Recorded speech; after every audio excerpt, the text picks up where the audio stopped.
Bagaimana caranya supaya bisa sampai kepada golongan siddiqin, sehingga akalnya mampu untuk tafakkur fi zatillah.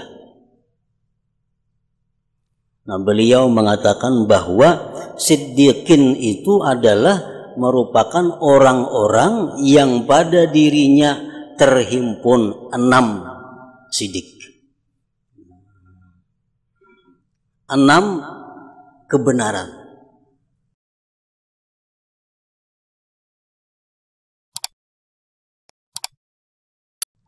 Bismillahirrahmanirrahim. Alhamdulillahirabbil alamin. Wa bihi nasta'in ala umuri dunya waddin. Salatu wassalam ala asyrafil anbiya wal mursalin. Sayyidina Maulana Muhammadin wa ala alihi wa sahbihi ajma'in. Qala al-musannif al-imam hujjatul Islam Abu Hamid Muhammad bin Muhammad al-Ghazali rahimahullah wa nafa'ana bi ulumih. Al-qismu tsani al-fikru fi jalalillah wa azamatihi wa kibriyaih. Wa fihi maqamani al-maqamul a'la al-fikru fi dzatihi wa sifatihi wa ma'ani asma'ihi. Wa hadza mimma muni'a minhu haitsu qila tafakkaru fi khalqillahi ta'ala wa la tatafakkaru fi dzatillah. Wa dzalika li anna al-'uqula tatahayyaru fihi fala yutiqu maddal basari ilaih illa siddiqun thumma la yutiquna dawaman nazar bal sairul khalqi ahwalu absarihim bil idafati ila jalalillahi ta'ala ka hali basaril khuffas bil idafati ila nuris samsi fa innahu la yutiquhu albattata bal yakhtafi nahara wa inna ma yataraddadu layla yanzuru bi baqiyati nuris samsi idza waqa'a 'alal ardi ila akhirih.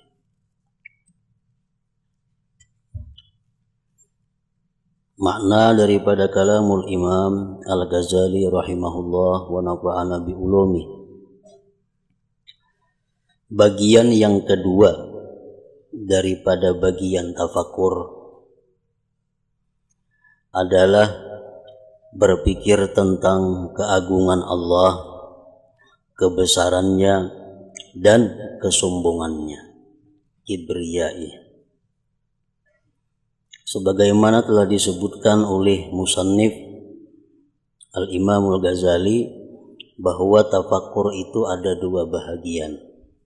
Bagian pertama adalah tafakur yang berhubungan dengan seorang hamba, yang berhubungan dengan sifat-sifat hamba dan keadaan-keadaan hamba. Nah, sedangkan tafakur bagian kedua yaitu tafakur tentang ma'bud yang disembah, yaitu Allah Subhanahu wa ta'ala. Nah, di dalam tafakur tentang Allah ini antara lain adalah tafakur tentang keagungannya, kebesarannya dan kesombongannya. Dan padanya ada 2 maqam. Tafakur tentang keagungan Allah ini terbagi 2 maqam, 2 tingkatan, 2 kedudukan. Maqam yang tertinggi adalah berpikir atau tafakkur tentang zat Allah, memikirkan, merenungkan tentang zat Allah, sifat-sifatnya dan makna nama-namanya.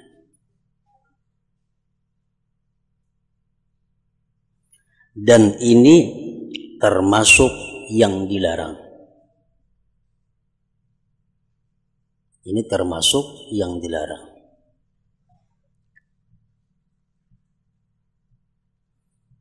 Tafakkur tentang bagaimana zat Allah, bagaimana sifat Allah, bagaimana yang dimaksud dengan kandungan asma-asma'nya Allah, ini termasuk yang dilarang.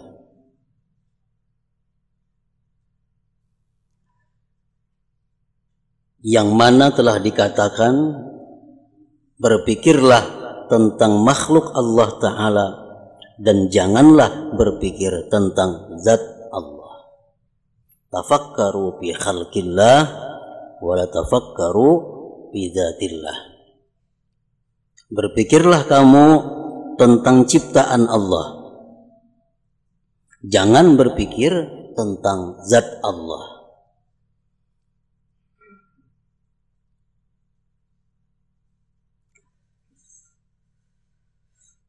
Yang demikian itu, kenapa kita berpikir tentang Allah itu dilarang?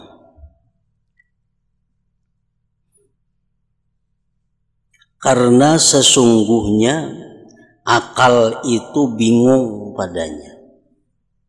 Karena akal kita manusia umumnya kada akan mampu berpikir tentang zat Allah itu.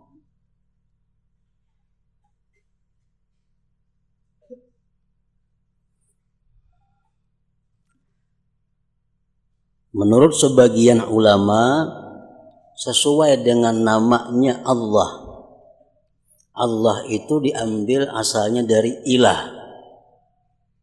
Ilah itu adalah artinya Tuhan. Dan ilah itu diambil dari kata alihaya lahu, artinya bingung. Alihaya lahu itu asal kata ilah, dan ilah merupakan asal kata Allah. Jadi memikirkan Allah itu kita akan mendapat kebingungan, kebuntuan, bahkan bisa merusak akal, bisa merusak keimanan kalau orang itu memikirkan zatnya Allah. Nah, oleh karena itu dilarang kita memikirkan macam mana Allah itu.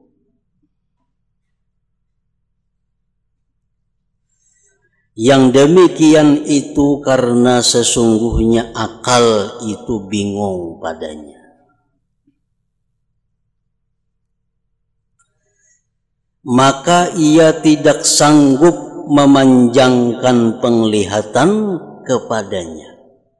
Kada sanggup akal manusia itu memikirkan tentang zat Allah itu. Kada sanggup.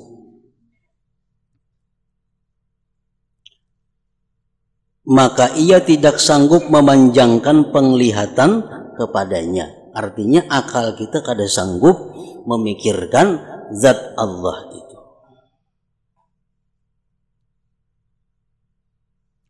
Kecuali orang-orang yang siddiq. Nah, kecuali orang-orang yang siddiq. Nah, orang-orang yang siddiq ini mereka mampu memikirkan tentang zat Allah. Kemudian mereka tidak mampu terus-menerus memandang. Nah, walaupun orang siddiqin itu mampu, mereka itu memikirkan tentang zat Allah, tapi akhir-akhirnya mereka pun kebingungan juga. Nah, sedangkan untuk orang-orang yang kedudukannya belum sampai kepada derajat siddiqin, mereka ditutup sama sekali untuk memikirkan zat Allah itu. Imam Al-Ghazali mengatakan siapa orang-orang yang sampai pada kedudukan siddiqin itu.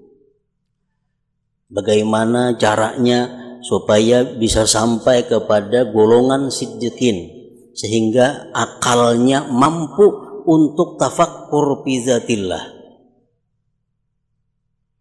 Nah, beliau mengatakan bahwa siddiqin itu adalah merupakan orang-orang yang pada dirinya terhimpun 6 siddiq.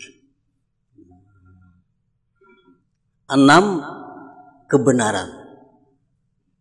Kalau dalam diri kita ini sudah mampu menghimpunkan 6 kebenaran, nah kita berhak dapat gelar siddiq. orang yang sangat jujur, orang yang sangat benar.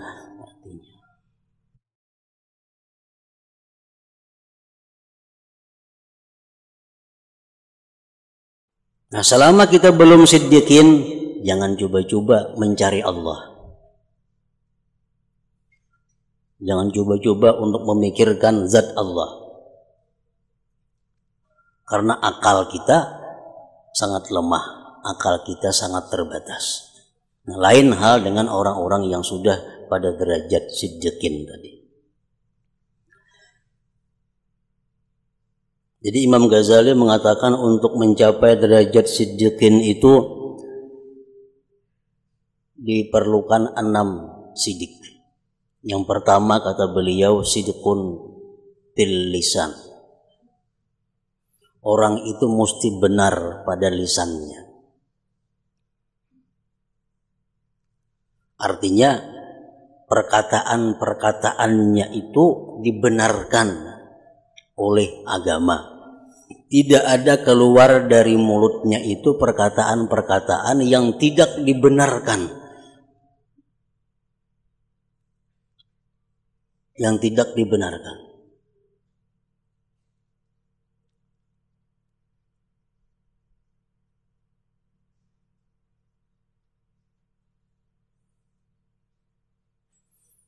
Jadi artinya bukan setiap orang itu berkata jujur selalu benar, ada tentu.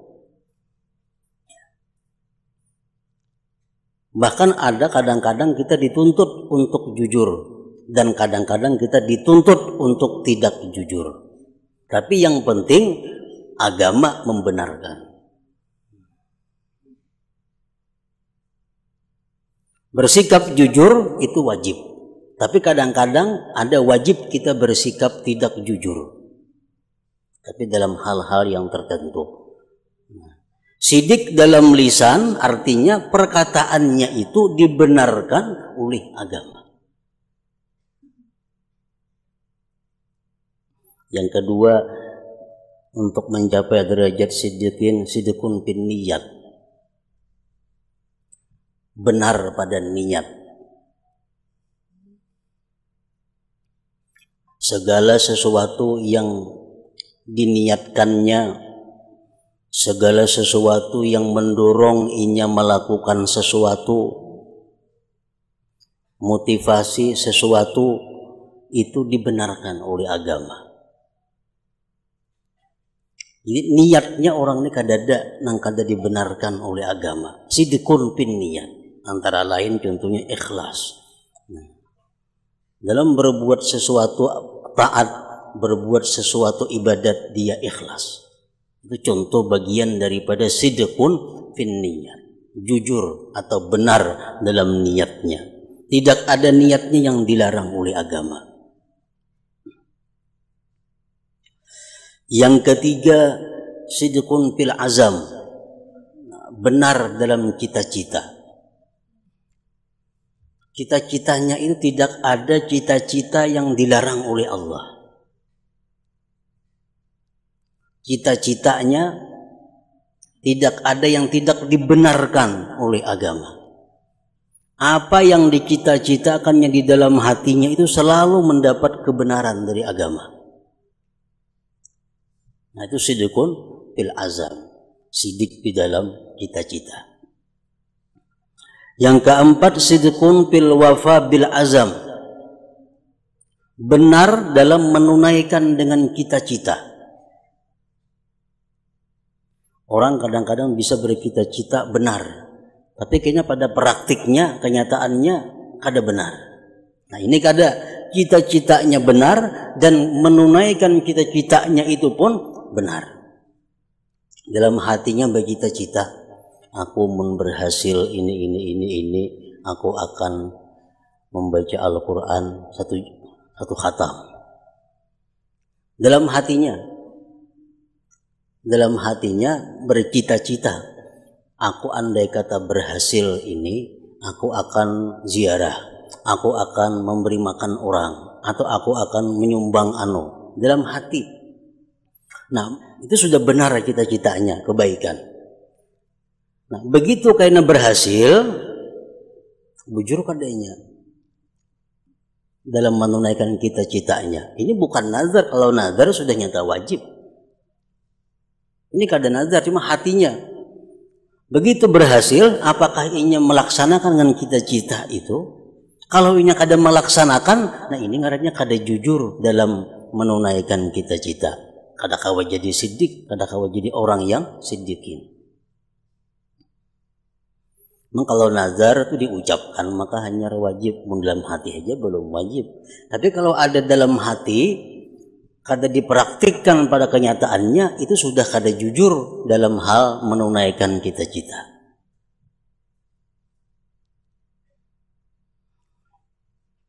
Yang kelima, sidqun fil a'mal, jujur atau benar dalam amal perbuatannya.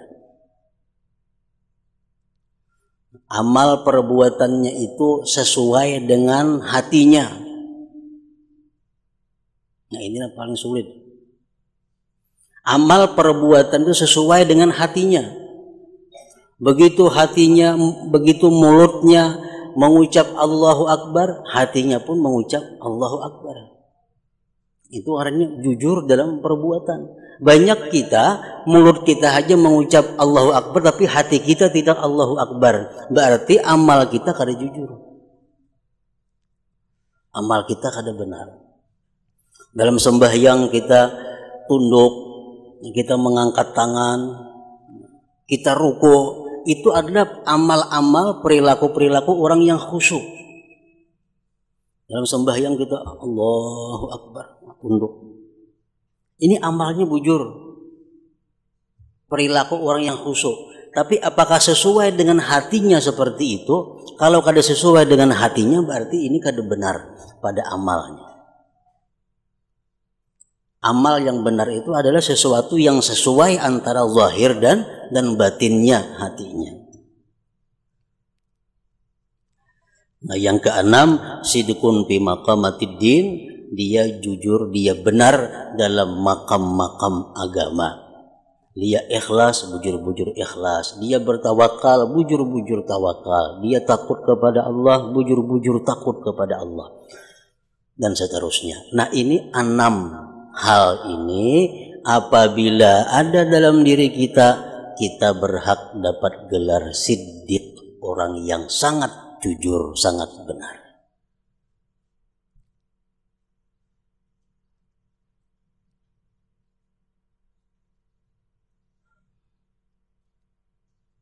Nabiullah Khidir ditanyakan oleh orang yang pernah bertemu kepada beliau, siapa antara lain orang yang siddiq di muka bumi ini? Beliau menjawab antara lain adalah Ahmad bin Hanbal, Imam Hambali. Artinya hanya sedikit-sedikit manusia yang mampu untuk bergelar siddiq ini. Nah, orang-orang siddiqin ini nangkawa akal mereka itu memikirkan zat Allah, walaupun kadang-kadang terus menerus, karena mereka punya akal yang sudah tajam, akal yang punya kemampuan untuk memikirkan zat Allah tadi. Sedangkan orang-orang yang belum derajat siddiqin, jangan coba-coba memikirkan zat Allah, karena Rasulullah melarang. Wala tafakkaru fillah, jangan kamu berpikir pada Allah, pada zat Allah.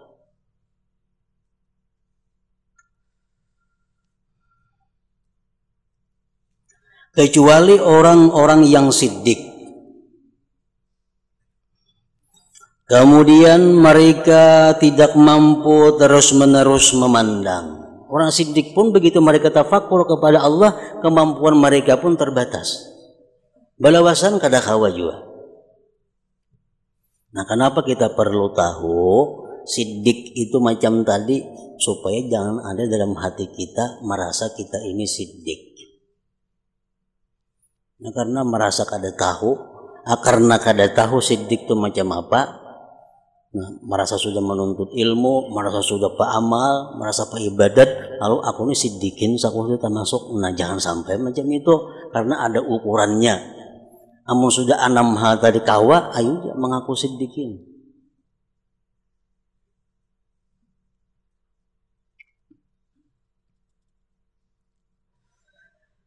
bahkan segala makhluk yang lain. Makhluk yang lain siddiqin. Keadaan-keadaan penglihatan mereka dengan dikaitkan kepada keagungan Allah Ta'ala. Artinya akal mereka itu dikaitkan dengan memikirkan keagungan Allah. Seperti keadaan penglihatan kalalawar dengan dikaitkan kepada cahaya matahari. Maka kelalawar itu tidak sanggup memandang sama sekali. Kelalawar ini jangankan memandang matahari, cahayanya aja gak ada hawa. Nah inilah manusia-manusia selain siddiqin. Jangankan hendak memandang zat Allah, memandang kebesaran Allah pun mereka kada mampu. Maka kelalawar itu tidak sanggup memandang sama sekali. Bahkan ia bersembunyi di siang hari dan hanya saja ia pulang pergi di malam hari. Ia memandang sisa cahaya matahari apabila ia jatuh di atas bumi. Nah, jadi keadaan manusia-manusia yang belum sampai derajatnya siddiqin seperti kelalawar itulah dikaitkan dengan cahaya matahari. Nah, orang-orang yang belum sampai derajat siddiqin, jangankan inya mampu memikirkan zat Allah, memikirkan keagungan Allah aja ini sudah susah.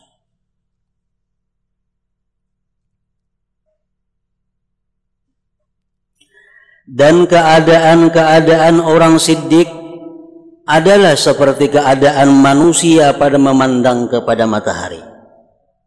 Orang-orang siddiqin itu perumpamaannya seperti manusia memandang kepada matahari. Orang-orang nang kada siddiq seperti kalalawar. Nah, manusia kau melihat matahari sampai pada kedudukan siddiqin itu. Nah, kayak itulah orang siddiqin, mereka bertafakur tentang zat Allah mampu, tapi kada kawa terus menerus. Akalnya kada mampu. Jadi perumpamaan orang-orang siddiqin seperti manusia memandang kepada matahari. Berapa detik kita kalau memandang matahari nang hari panas itu. Habis itu kita akan memalingkan pandangan karena kada mampu lagi. Nah, orang siddiqin terhadap zat Allah macam itu. Mereka tafakur zat Allah tapi kada kawa terus menerus. Amun selain siddiqin ya kayak kalalawar tadi. Jangankan memandang matahari, memandang cahayanya pun kada sanggup.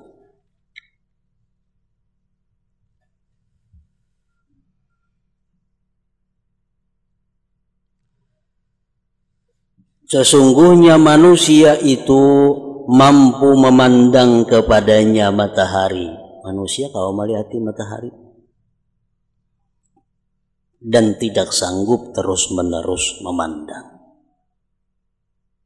Ia takut atas penglihatannya jikalau ia terus-menerus memandang dan pandangannya yang menyambar kepadanya itu dapat menimbulkan kaburnya mata dan mencerai-beraikan penglihatan. Rusak mata. Kerusakannya ditihi di matahari. Terus-terusnya kita akan rusak. Nah, begitu pula pandangan kepada zat Allah Ta'ala itu dengan mata hati. Begitu pula pandangan kepada zat Allah Ta'ala itu, artinya tafakkur kepada zat Allah itu dapat menimbulkan kebingungan, ketercengangan dan keguncangan akal yang akhirnya bisa gila, bisa hilang akal.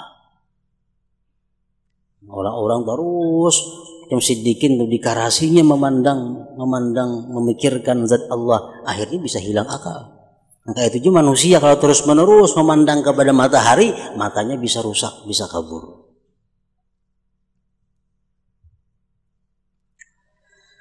Jadi yang benar adalah bahwa ia tidak menghadapi jalan-jalan pikiran tentang zat Allah Ta'ala dan sifat-sifatnya.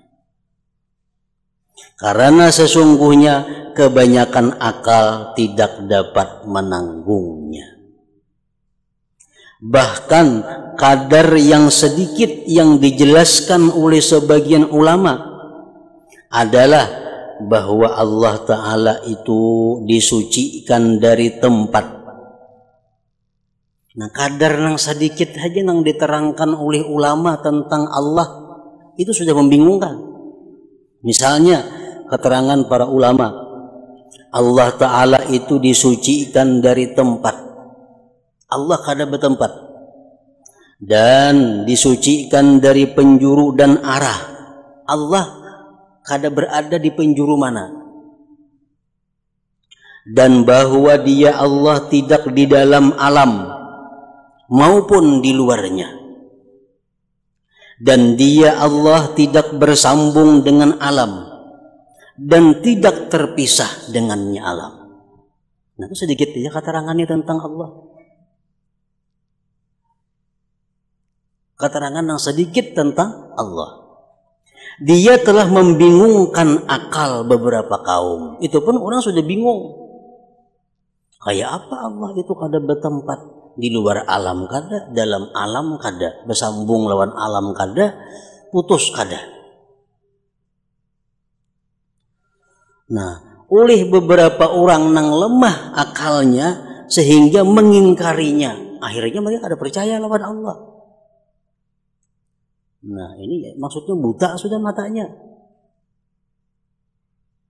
Hanya sedikit diterangkan tentang Allah, dia sudah bingung dan bisa mengingkarinya.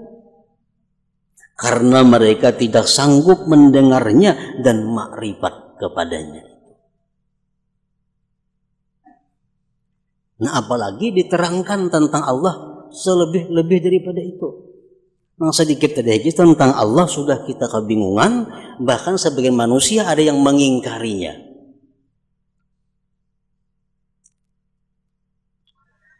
Bahkan suatu golongan lemah dari menanggung yang lebih kurang dari ini.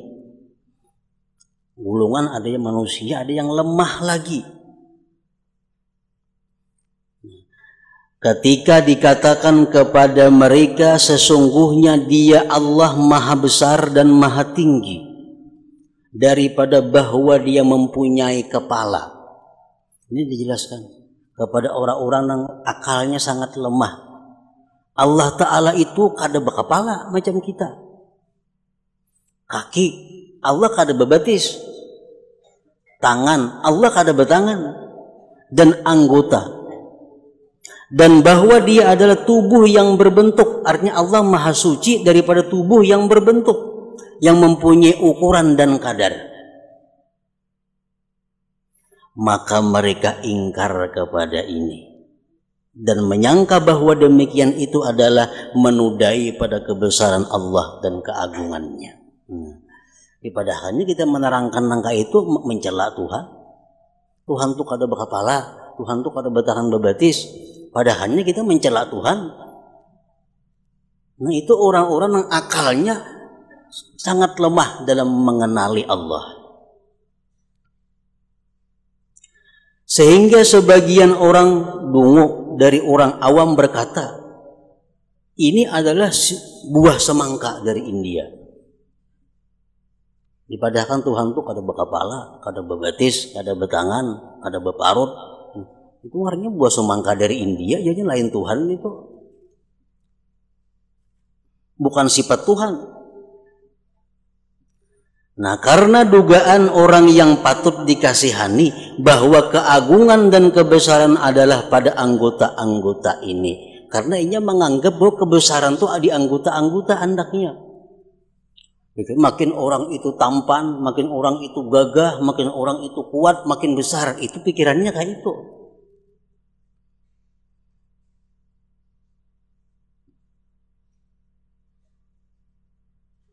Begitu dikatakan bahwa Tuhan itu kada berbatis, kada bertangan, ada percaya ini.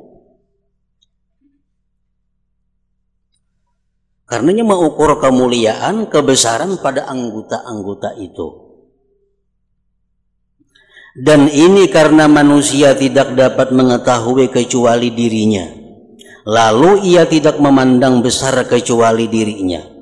Maka setiap apa yang tidak menyamai dalam sifat-sifatnya, maka tidak dipahami kebesaran padanya. Ini menganggap yang sempurna itu macam inya. Bila orang kada macam inya, berarti kada besar, kada sempurna. Namun puncaknya adalah bahwa ia mentakdirkan, ini orang yang lemah akalnya nih, mentakdirkan keilukan bentuknya yang duduk di atas singgasananya, dan di hadapannya ada budak-budak yang tunduk kepada perintahnya. Ini membayangkan Tuhan itu seseorang yang gagah, perkasa, tampan, yang duduk di singgasana. Nang kiri kanan muka belakang pembantu-pembantunya, budak-budaknya, nang siap diperintahnya. Ini membayangkan Tuhan tuh macam itu.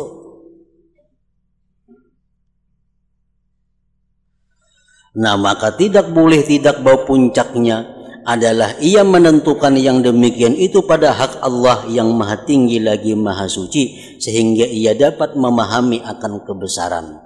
Dikiranya yang maha besar itu macam itu, yang duduk di singgasana, yang kiri kanan para pengawal-pengawal, orangnya gagah perkasa. Ini membayangkan Tuhan itu macam itu. Nah, jadi kafir ini. Nah, jadi jangan sekali-kali hendak memikirkan tentang zat Allah kalau akal kita, kemampuan akal belum sampai ke situ. Akhirnya jadi menyerupakan Allah dengan makhluknya. Makanya Nabi tadi sangat jelas, pikirkan makhluk Allah aja, jangan berpikir urusan Allah, karena membahayakan itu. Kecuali orang-orang siddiqin, nah itu kadang-kadang dituruti. Bahkan jikalau lalat mempunyai akal, andai kata lalat mempunyai akal dan dikatakan kepadanya, Tuhanmu tidak memiliki dua sayap, tangan dan kaki, dan dia tidak mampu terbang, niscaya lalat itu ingkar kepada yang demikian. Dan ia berkata, bagaimana orang yang menciptakan aku itu lebih kurang daripadaku?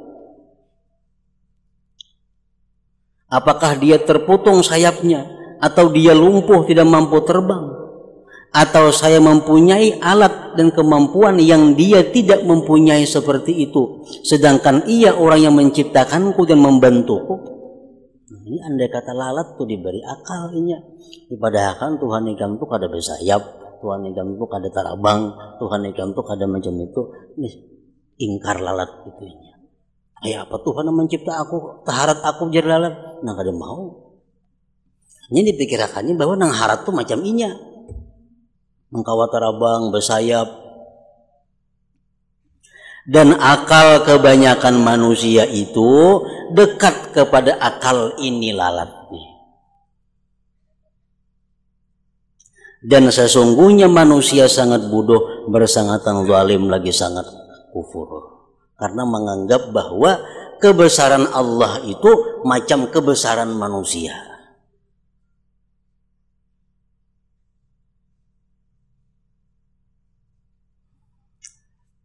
Dan karena itu Allah Ta'ala mewahyukan kepada sebagian nabinya, janganlah kamu beritahukan kepada hamba-hambaku akan sifat-sifatku, maka mereka ingkar kepadaku. Tetapi beritahukanlah kepada mereka tentang aku dengan apa yang dapat dipahami mereka. Allah berwahyu kepada nabi-nabi bahwa janganlah kalian memberitahu kepada manusia tentang bagaimana zatku dan sifat-sifatku. Beritahukan kepada mereka sekedar mampunya akal mereka memahami. Rasulullah pun bersabda, Nabi kita, khatibun nas bima yafhamun. Hitaplah manusia, artinya ajarkan kepada manusia dengan yang mereka paham, dengan yang mereka mengerti. Atuhibbun ayyukzaballah wa rasuluh, adakah kamu ingin bahwa Allah itu didustakan dan Rasulnya pun didustakan? Kalau kita menerangkan Allah kepada orang-orang yang kada mampu mencerna, akhirnya dia bisa mendustakan Allah. bisa menganggap Allah itu macam apa bentuknya. Nah, karena akal mereka belum mampu menerima keterangan dari kita.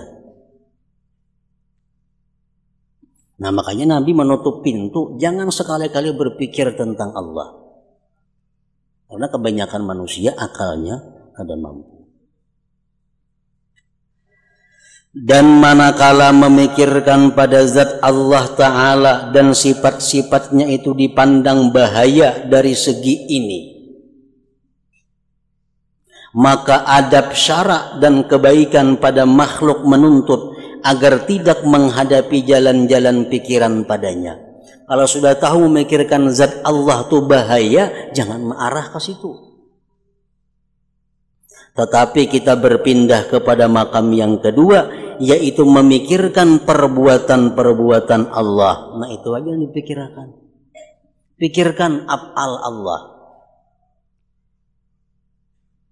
jalan-jalan kudratnya, keajaiban-keajaiban ciptaannya, dan keindahan-keindahan urusannya pada ciptaannya.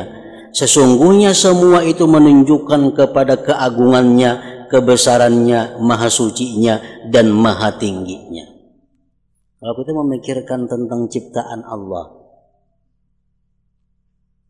kehebatan makhluk Allah, itu akhirnya akan menunjukkan kepada kebesaran Allah. Ma'rifat itu terbagi tiga. Ada ma'rifat zatillah, ada ma'rifat sifatillah, ada ma'rifat af'alillah. Nah, ma'rifat zat Allah, ma'rifat sifat Allah, ini orang-orang khusus. Untuk orang-orang umum cukup ma'rifat af'alillah, mengenali perbuatan-perbuatan Tuhan, mengenali ciptaan-ciptaan Allah, memikirkannya sehingga sampai kepada kebesaran Allah. Ma'rifat kepada zat Allah itu hanya orang-orang khusus. Ma'rifat sifat Allah tak banyak, sedikit orangnya. Nah, ma'rifat af'al Allah inilah untuk kebanyakan manusia. Para ulama mencontohkan bahwa ma'rifat kepada Allah itu kal yakut, seperti batu yakut. Ma'rifat kepada Allah itu seperti yakut.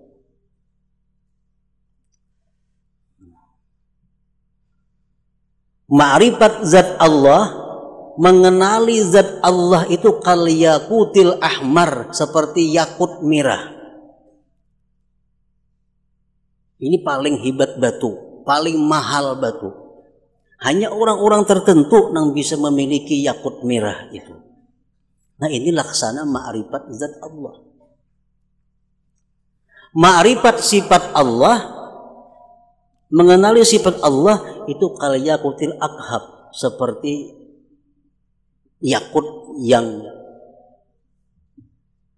berwarna kebiru-biruan, seperti nilam aja kita. Nah, batu nilam ini tak banyak orang berisi kalau dibanding dengan batu merah delima. Wa ma'rifatu af'alillah, mengenal af'al Allah itu kal yakutil asfar, seperti yakut kuning. Yakut kuning ini bahambur banyak di pasaran. Jadi yang penting asal berisi yakut.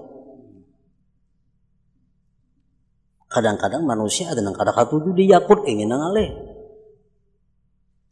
Artinya kada ada pikiran ini untuk mengenal Allah. Mengenal, apalagi mengenal sifatnya, zatnya, af'alnya kada kepikiran. Kada ada keinginan.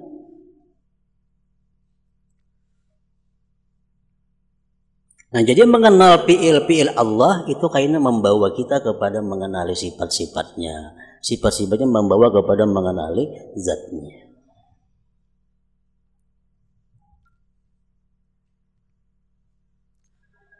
Sesungguhnya semua itu ciptaannya, keindahan-keindahannya menunjukkan kepada keagungannya, kebesarannya, maha sucinya dan maha tingginya, dan juga menunjukkan kepada kesempurnaan ilmunya, hikmahnya, dan kepada terlaksana kehendaknya dan kudratnya. Lalu dipandang kepada sifat-sifatnya dari bekas-bekas sifatnya. Kita kada kau memandang sifat Allah, kada kawa. Kudrat Allah kaulah kita memandang, kada kawa. Nang kalau kita pandang napa bekas kudratnya. Bekas kudratnya napa? Gunung itu bekas kudrat Allah. Pohon bekas kudrat Allah. Manusia bekas kudrat Allah. Nah, kalau kita tafakur kepada ini bekas-bekas kudrat Allah, nantinya akan membawa kepada sifatnya kudrat itu. Sesungguhnya kita tidak sanggup memandang kepada sifat-sifatnya. Hanya kita sanggup memandang bekas sifat. Sebagaimana kita, tidaknya dibuang itu. Sebagaimana kita sanggup memandang kepada bumi. Sebagaimana kita sanggup memandang kepada bumi manakala bersinar dengan cahaya matahari. Ini bumi ini tarang lah. Kita kalau melihat bumi ini tarang. Ini kan kita melihat bekas matahari. Ini bekas matahari.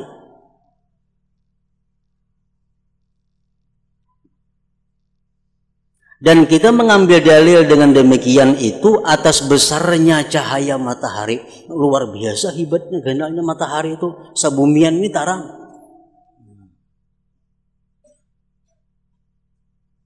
Jadi dengan terangnya bumi ini merupakan bekas daripada matahari. Kita kalau membayangkan matahari itu kayak apa ganalnya. Karena bumi yang seluas ini tarang dengan matahari. Dengan demikian itu atas besarnya cahaya matahari dengan dibandingkan kepada cahaya bulan dan bintang-bintang lainnya. Karena cahaya bumi itu di atas dari bekas-bekas cahaya matahari. Dan memandang kepada bekas-bekas itu menunjukkan atas yang memberi bekas. Atas dalil apa saja.